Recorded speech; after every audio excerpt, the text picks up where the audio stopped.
ओम शांति। हम सभी आत्माएं जिस दिन स्वदेश को छोड़कर इस पराये देश में आई,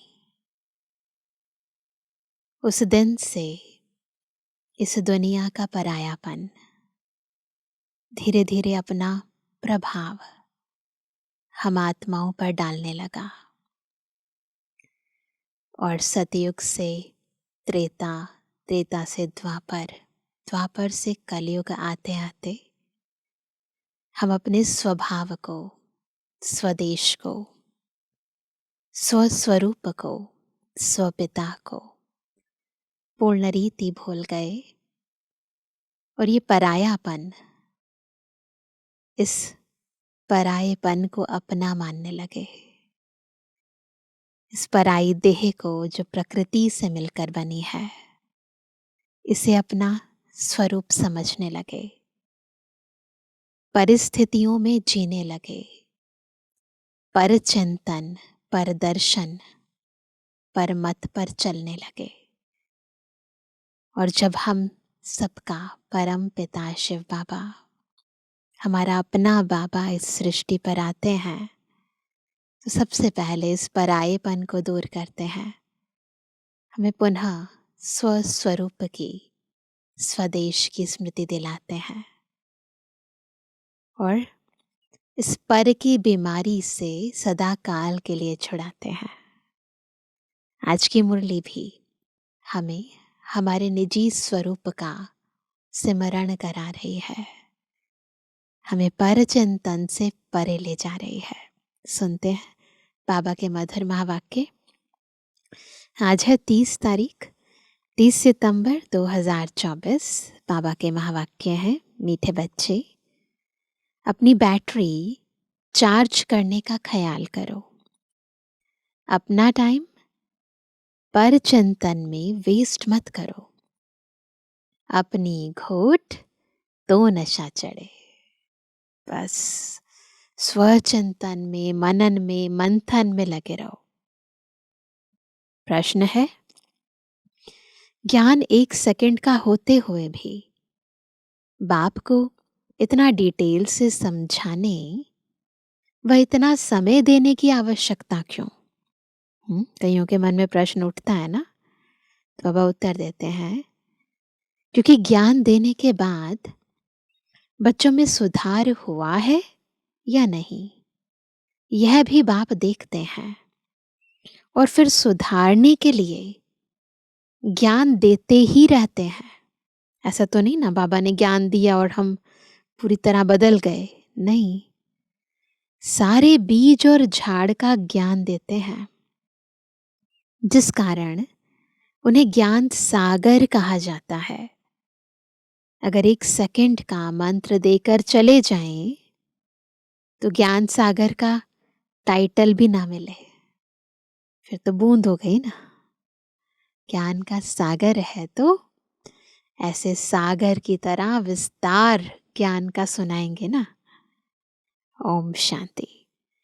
रूहानी बाप बैठ रूहानी बच्चों को समझाते हैं। भक्ति मार्ग में परमपिता परमात्मा शिव को यहाँ ही पूजते हैं।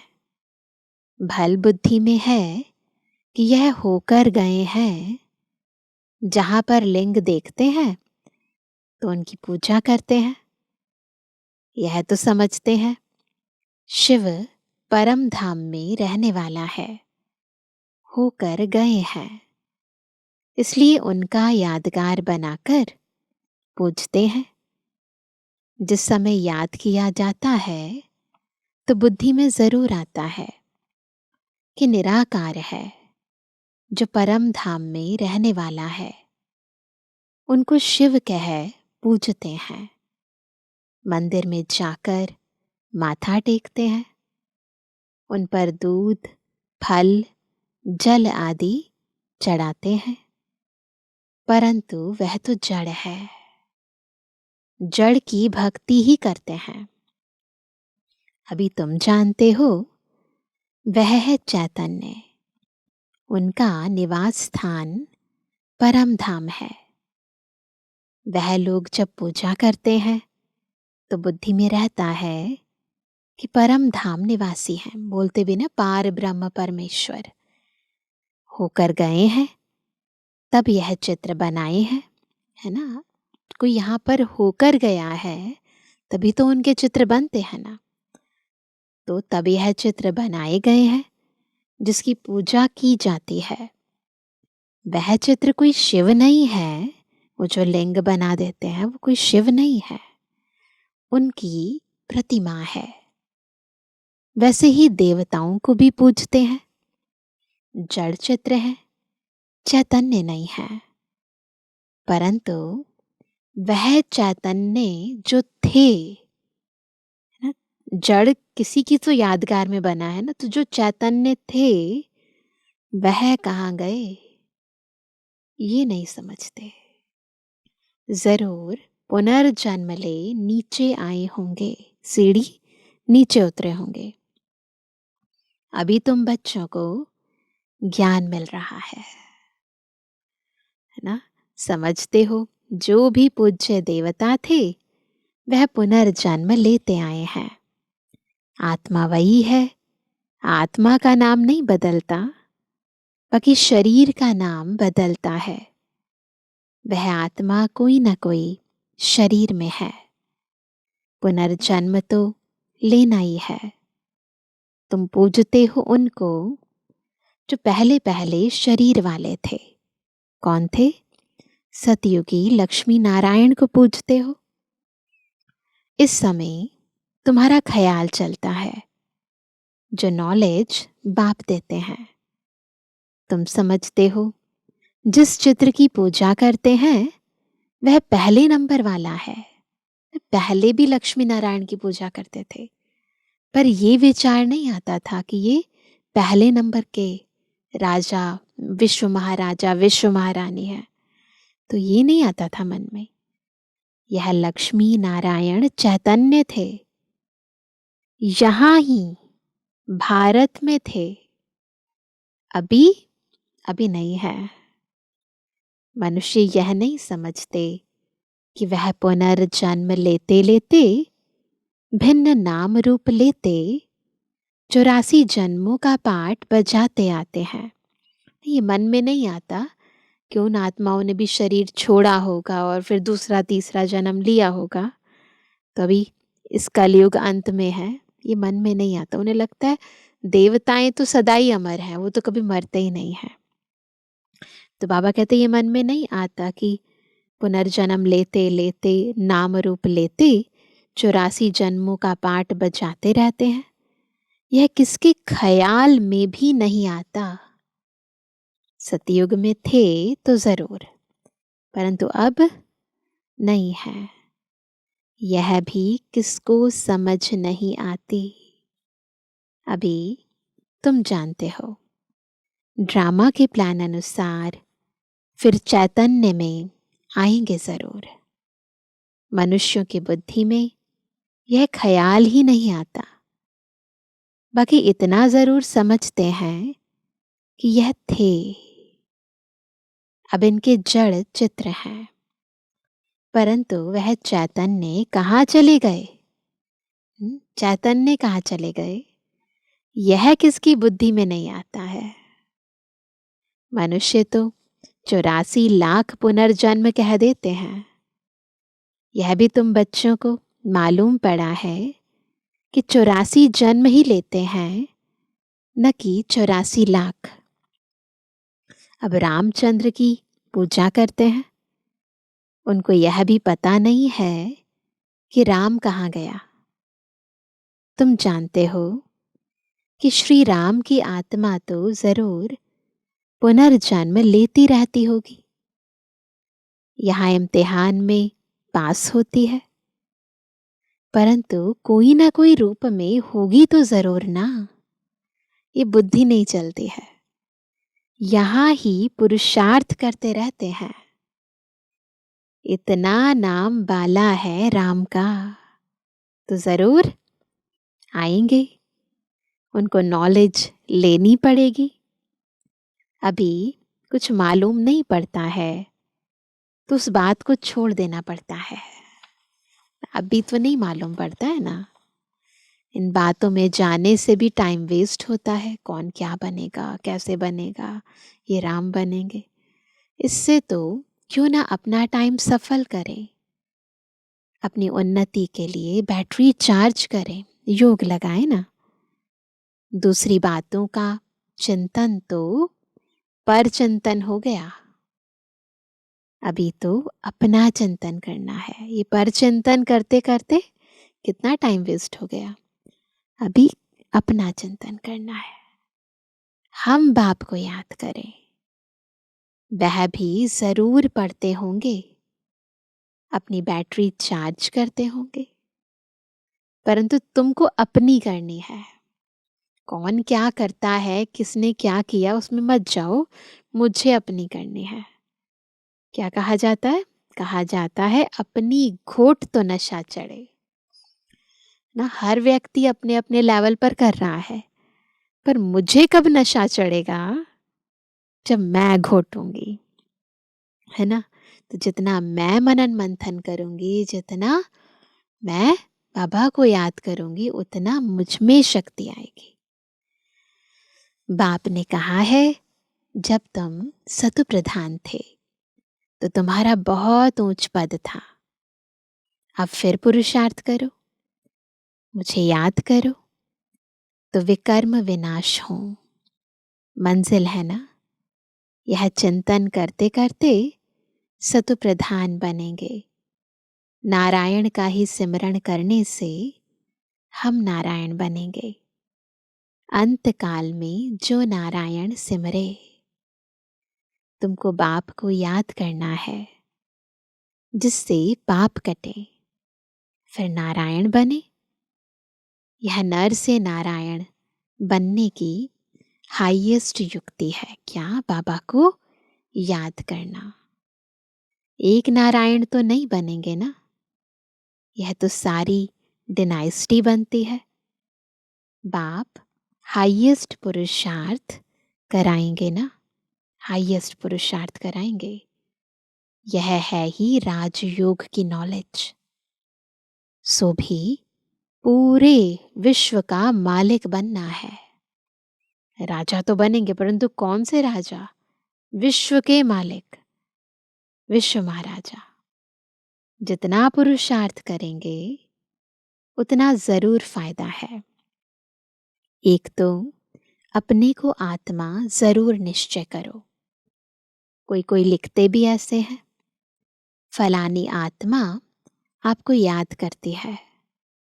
आत्मा शरीर के द्वारा लिखती है। आत्मा का कनेक्शन है शिव बाबा के साथ। मैं आत्मा फलाने शरीर के नाम रूप वाली हूं, तो बिल्कुल ये प्रैक्टिस करनी चाहिए कि मैं आत्मा इन हाथों से काम करती हूँ, इस मुख से बोलती हूँ, इस शरीर का नाम ये है। तो इससे क्या होगा? अंदर गहरा पुरुषार्थ चलता रहेगा। यह तो जरूर बताना पड़े ना, क्योंकि आत्मा के शरीर पर ही भिन्न भिन्न नाम पड़ते हैं। बाकी देखने में तो आत्माएं सारी एक जैसी, तो देह के आधार पर ही तो संबंध संपर्क में आते हैं ना। मैं आत्मा आपका बच्चा हूं, मुझ आत्मा के शरीर का नाम फलाना है। आत्मा का नाम तो कभी बदलता नहीं, शरीर के आधार पर नाम पड़ता है। आत्मा तो आत्मा ही है। मैं आत्मा फलाने शरीर वाली हूं, शरीर का नाम तो जरूर चाहिए, नहीं तो कारोबार चल ना सके। यहाँ बाप कहते हैं, मैं भी इस ब्रह्मा के तन में आता हूं, टेम्परेरी। इनकी आत्मा को भी समझाते हैं, मैं इस शरीर से तुमको पढ़ाने आया हूं। यह मेरा शरीर नहीं है, मैंने इनमें प्रवेश किया है। फिर चले जाएंगे अपने धाम। मैं आया ही हूं तुम बच्चों को यह मंत्र देने। ऐसे नहीं कि मंत्र देकर चला जाता हूं, मंत्र दे दिया कि मुझे याद करो, मन मना भव। उसके बाद चले थोड़ी ना जाते हैं बाबा, नहीं। बच्चों को देखना भी पड़ता है कि कहाँ तक सुधार हुआ है।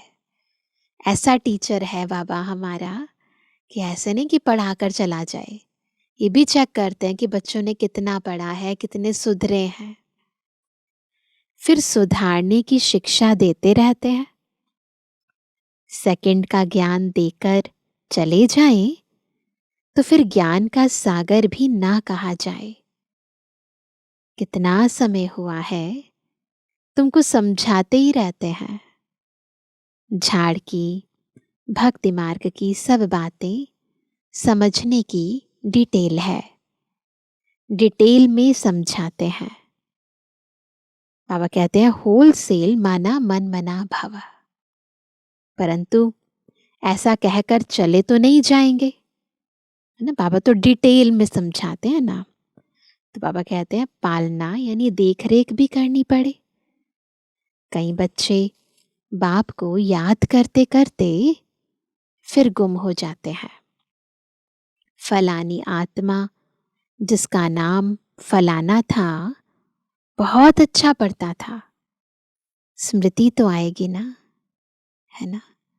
स्मृति तो आती है ना। कोई अच्छा पढ़ने वाला हो स्टूडेंट और चला जाए तो। पुराने पुराने बच्चे कितने अच्छे थे, उनको माया ने हप कर लिया। कई ऐसे बच्चे जिन्होंने बाबा के साथ 14 वर्ष तक भट्टी की, वो भी चले गए ना। शुरू में कितने आए, फट से आकर बाप की गोद ली, तो भूलते तो नहीं है ना बाबा। उनको भी देखो मुरलियों में याद करते हैं। भट्टी बनी, इसमें सबने अपना लक यानी भाग्य आजमाया। फिर लक आजमाते आजमाते माया ने एकदम उड़ा दिया, ठहर ना सके। फिर 5000 वर्ष के बाद भी ऐसे ही होगा। कितने चले गए, आधा झाड़ तो जरूर गया। भल झाड़ वृद्धि को पाया है। ये हम ब्राह्मण आत्माओं की बात कर रहे हैं। परंतु पुराने चले गए, समझ सकते हैं उनसे कुछ फिर आएंगे जरूर पढ़ने। दोबारा फिर भी आते हैं ना, कहीं तो छोड़ जाते हैं ज्ञान, फिर दोबारा आ जाते हैं। स्मृति आएगी, हम बाप से पढ़ते थे और सब अभी तक पढ़ते रहते हैं। हमने हार खा ली, फिर मैदान में आएंगे। हार खा ली, फिर दोबारा जाते हैं मैदान में। बाबा आने देंगे, फिर भी भल आकर पुरुषार्थ करें, कुछ ना कुछ अच्छा पद मिल जाएगा। तो हम मना नहीं करते हैं। बाप स्मृति दिलाते हैं, मीठे मीठे बच्चे माँ में कम याद करो तो पाप कट जाएंगे। अब कैसे याद करते हो? क्या यह समझते हो कि बाबा परम धाम में है? नहीं, बाबा तो यहाँ रथ में बैठे हैं। इस रथ का सबको मालूम पड़ता जाता है। ब्रह्मा बाबा का यह है भाग्यशाली रथ, इनमें आया हुआ है। भक्ति मार्ग में थे तो उनको परम धाम में याद करते थे, परंतु यह नहीं जानते थे कि याद से क्या होगा, है ना। अभी तुम बच्चों को बाप खुद इस रथ में बैठ श्रीमत देते हैं। हमारे लिए बाबा परम धाम छोड़ कर आया, इसलिए तुम बच्चे समझते हो बाबा यहाँ इस मृत्यु लोक में, देखो अमरनाथ बाबा इस मृत्यु लोक में पुरुषोत्तम संगम युग पर है। तुम जानते हो हमको ब्रह्मा को याद नहीं करना है। बाप कहते हैं माँ में कम याद करो। मैं इस रथ में रहकर तुमको यह नॉलेज दे रहा हूं, अपनी भी पहचान देता हूं। मैं यहां हूं, आगे तो तुम समझते थे परम धाम में रहने वाला है, होकर गया है, परंतु कब यह पता नहीं था। होकर तो सब गए हैं ना, जिनके भी चित्र हैं, अभी वह कहाँ है यह किसी को पता नहीं है। जो जाते हैं वह फिर अपने समय पर आते हैं, भिन्न भिन्न पाठ बजाते रहते हैं। स्वर्ग में तो कोई जाते नहीं, बनेगा तभी तो जाएंगे ना।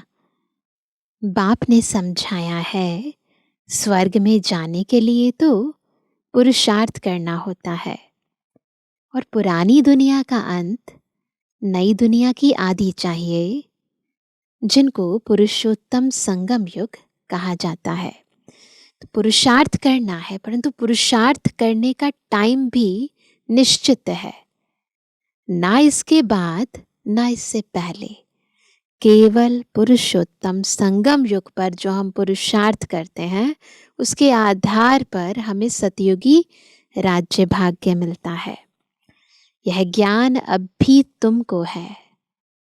मनुष्य कुछ नहीं जानते, समझते भी हैं, शरीर जल जाता है, बाकी आत्मा चली जाती है, समझते हैं।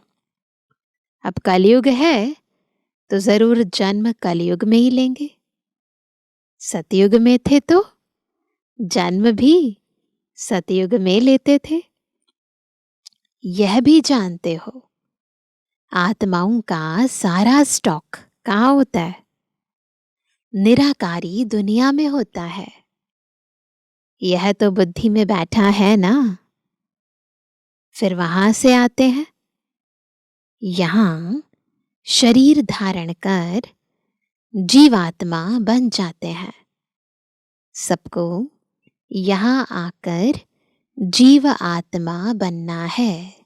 ऊपर ऊपर आत्माओं का घर, वहां से हम आत्माएं आती हैं, जैविक तत्वों से निर्मित इस जीव में प्रवेश करती हैं, जीवात्मा बन जाते हैं। फिर नंबरवार वापस जाना है। सबको तो नहीं ले जाएंगे, नहीं तो प्रलय हो जाए। प्रलय कभी नहीं होती।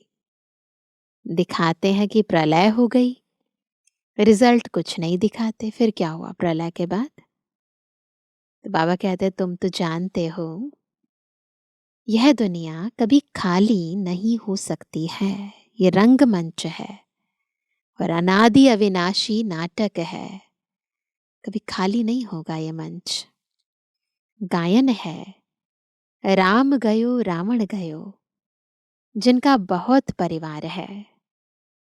सारी दुनिया में रावण संप्रदाय है ना, राम संप्रदाय भी गई, रावण संप्रदाय भी गई, फिर राम संप्रदाय आएगी। राम संप्रदाय तो बहुत थोड़ी है।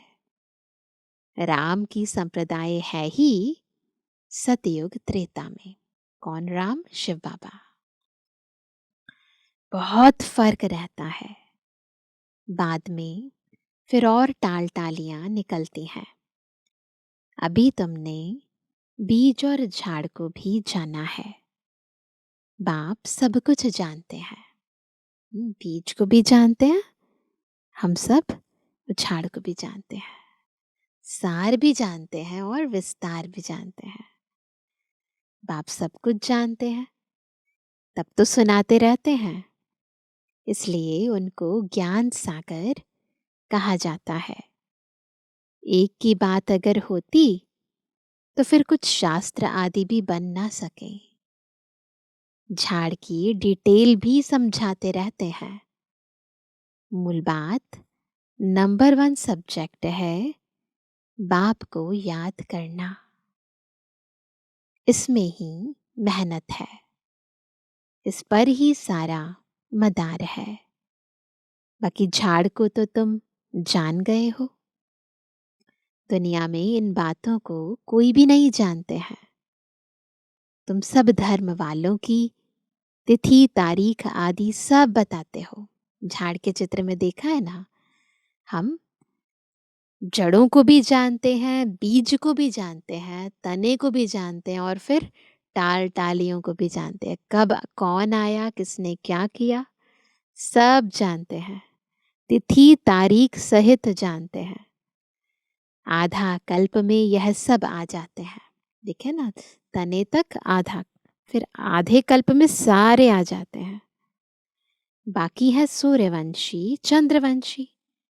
इनके लिए बहुत युग तो नहीं होंगे ना, हैं ही 2 युग। वहां मनुष्य भी थोड़े हैं। 84 लाख जन्म हो। पापा कहते हैं 84 लाख जन्म तो हो भी ना सके। मनुष्य समझ से बाहर हो जाते हैं, इसलिए फिर बाप आकर समझ देते हैं। ये मनुष्य की समझ से बाहर की बात हो जाए अगर ये कहें 84 लाख जन्म। इसको समझना, कैलकुलेट करना ही डिफिकल्ट हो जाए। बाप जो रचयिता है वही रचता और रचना के आदि मध्य अंत की नॉलेज बैठ देते हैं। कौन बता सकता है क्रिएटर और क्रिएशन के बारे में जो खुद क्रिएट कर रहा है? ताकि हम जो खुद क्रिएशन है वो क्रिएटर के बारे में क्या जाने। भारतवासी तो बिल्कुल कुछ नहीं जानते, सबको पूछते रहते हैं, मुसलमानों को, पारसी आदि को। जो आया उनको पूजने लग पड़ेंगे, क्योंकि अपने धर्म और धर्म स्थापक को भूल गए हैं। देखेंगे ना, कई हिंदू लोग सब जगह चले जाते हैं और खुशी से कहते हैं कि हम तो सबको मानते हैं। पता नहीं है ना अपने धर्म स्थापक का, तो इसीलिए सब जगह जाते हैं। और तो सब अपने अपने धर्म को जानते हैं, सबको मालूम है फलाना धर्म कब किसने स्थापन किया। बाकी सतयुग त्रेता की हिस्ट्री, ज्योग्राफी का किसको भी पता नहीं है। चित्र भी देखते हैं, शिव बाबा का यह रूप है, वही ऊंच ते ऊंच बाप है, तो याद भी उनको करना है। यहाँ फिर सबसे जास्ती पूजा करते हैं श्री कृष्ण की, क्योंकि नेक्स्ट में है ना, नेक्स्ट टू गॉड है। प्यार भी उनको करते हैं, तो गीता का भगवान भी उनको समझ लिया है। सुनाने वाला चाहिए तब तो उनसे वर्षा मिले, है ना। बाप ही सुनाते हैं, है ना। वो तो खुद ही क्रिएशन है ना, वो कैसे वर्षा देंगे। तो बाबा ही सुनाते हैं। नई दुनिया की स्थापना और पुरानी दुनिया का विनाश कराने वाला और कोई हो ना सके सिवाय एक बाप के। ब्रह्मा द्वारा स्थापना, शंकर द्वारा विनाश, विष्णु द्वारा पालना, यह भी लिखते हैं।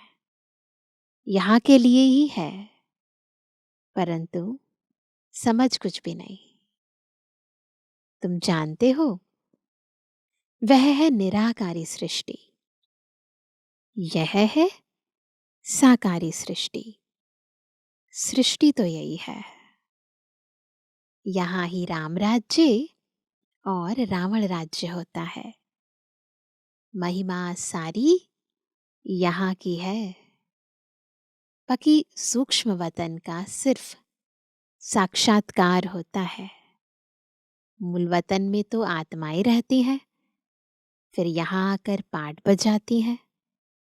बाकी सूक्ष्म वतन में क्या है, यह चित्र बना दिया है, जिस पर बाप समझाते हैं तुम बच्चों को ऐसा सूक्ष्म वतन वासी फरिश्ता बनना है। ब्राह्मण सो फरिश्ता बनना है। फरिश्ते हड्डी मांस बिगिर होते हैं, स्थूल देह नहीं होती है उनकी। कहते हैं ना, दधीची ऋषि ने हड्डियां भी दे दी, कहते हैं ना। बाकी शंकर का गायन तो कहाँ है नहीं। ब्रह्मा विष्णु का मंदिर है, शंकर का कुछ है नहीं, तो उनको लगा दिया है विनाश के लिए। प्रैक्टिकल में शंकर जी कोई सृष्टि पर पाठ नहीं बजाते, वो तो प्रतीकात्मक है। बाकी ऐसे कोई आंख खोलने से विनाश करता नहीं है। देवताएं फिर हिंसा का काम कैसे करेंगे? देवताएं हिंसा थोड़ी ना करते हैं, न वह करते हैं, न शिव बाबा ऐसा डायरेक्शन देते हैं। डायरेक्शन देने वाले पर भी आ जाता है ना। ना ऐसा कह सकते कि बाबा, शिव बाबा शंकर द्वारा कराते हैं, नहीं। अगर वो कराएं तो उन पर भी आ जाए ना इतना बड़ा बोझ सृष्टि का विनाश कराने का। कहने वाला ही फंस जाता है। वह तो शिव शंकर को ही इकट्ठा कर देते हैं, दुनिया में भक्ति मार्ग वाले इकट्ठा कर देते हैं ना। अब बाप भी कहते हैं, मुझे याद करो, माँ में कम याद करो। ऐसा तो नहीं कहते शिव शंकर को याद करो। अब क्या कहते हैं? माँ में कम याद करो, मुझे एक को याद करो। पतित पावन एक को ही कहते हैं। भगवान अर्थ सहित बैठ समझाते हैं। यह कोई जानते नहीं है तो यह चित्र देख मूंझ पड़ते हैं। अर्थ तो जरूर बताना पड़े ना, समझने में टाइम लगता है। कोटों में कोई विरला निकलता है। मैं जो हूँ जैसा हूँ, कोटों में कोई ही मुझे पहचान सकते हैं।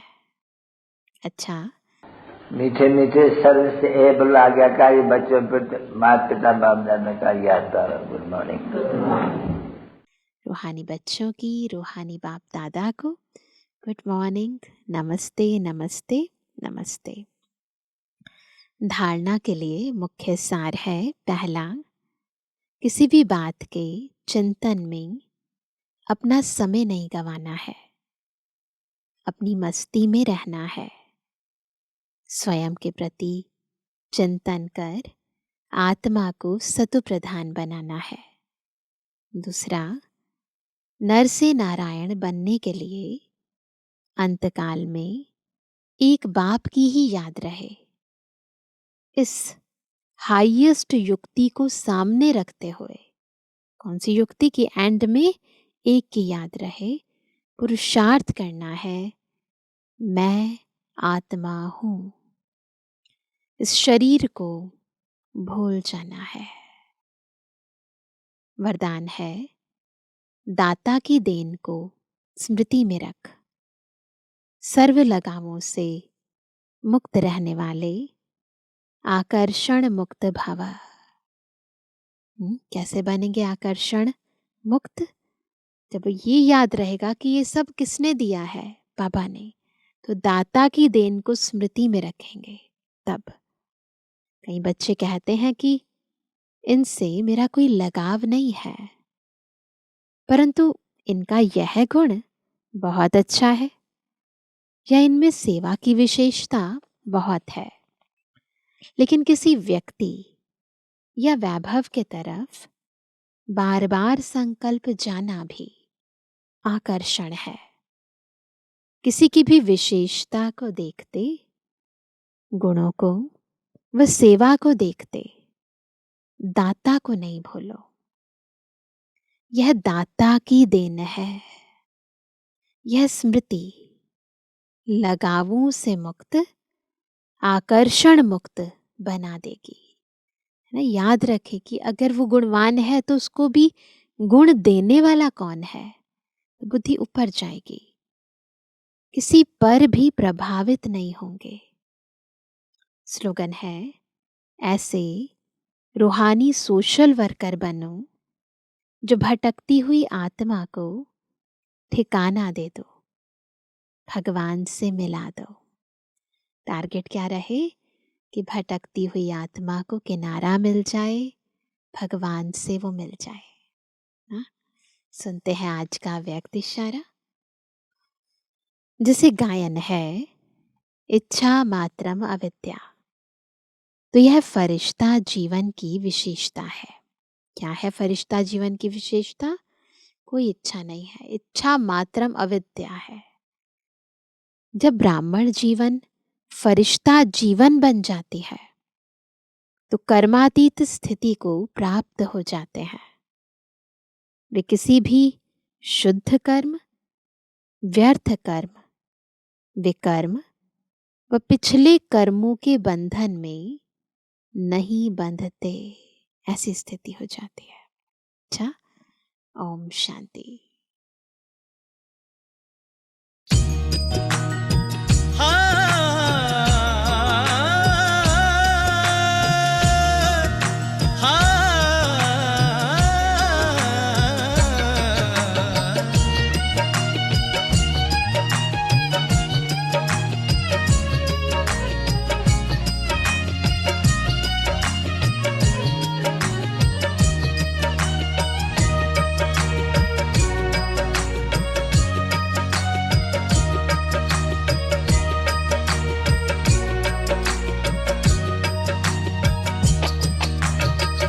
बांध लो प्रभु को,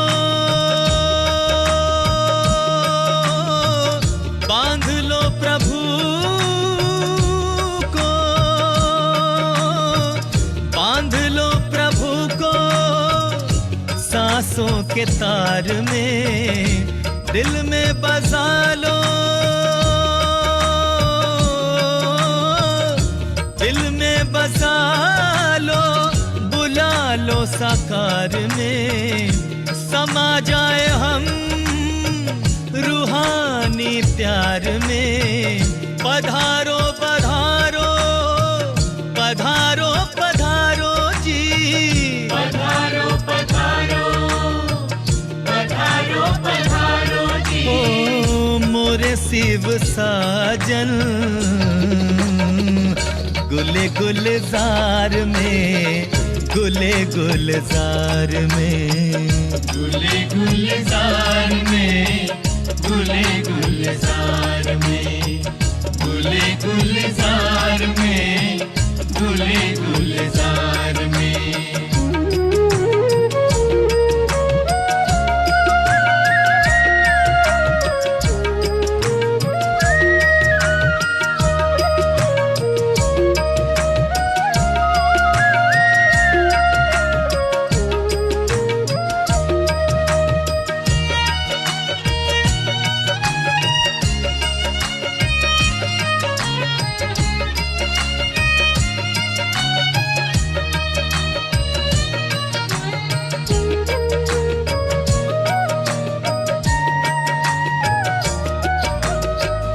तिरसठ जन्मों से प्यासी नजरिया,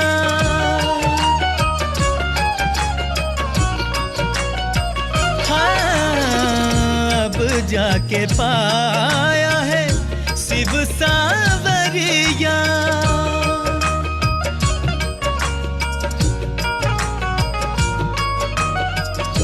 63 जन्मों से प्यासी नजरिया, अब जाके पाया है शिव सावरिया। शिव सावरिया, शिव सावरिया, पल के बिछाई है राहों में, ले लो हमें भी अपनी बाहों में। पधारो पधारो पधारो पधारो जी, पधारो पधारो जी, मोरे शिव साजन गुले गुलजार में, गुले गुलजार में, हाँ गुले गुलजार में, गुले गुलजार में।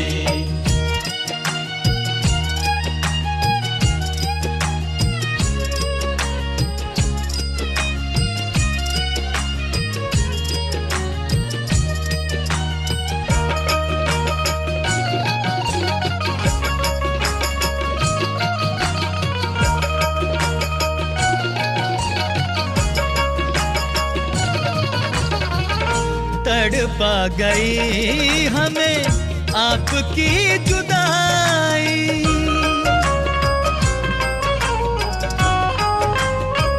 हाँ, काशी करवटों में जाने भी गवाई।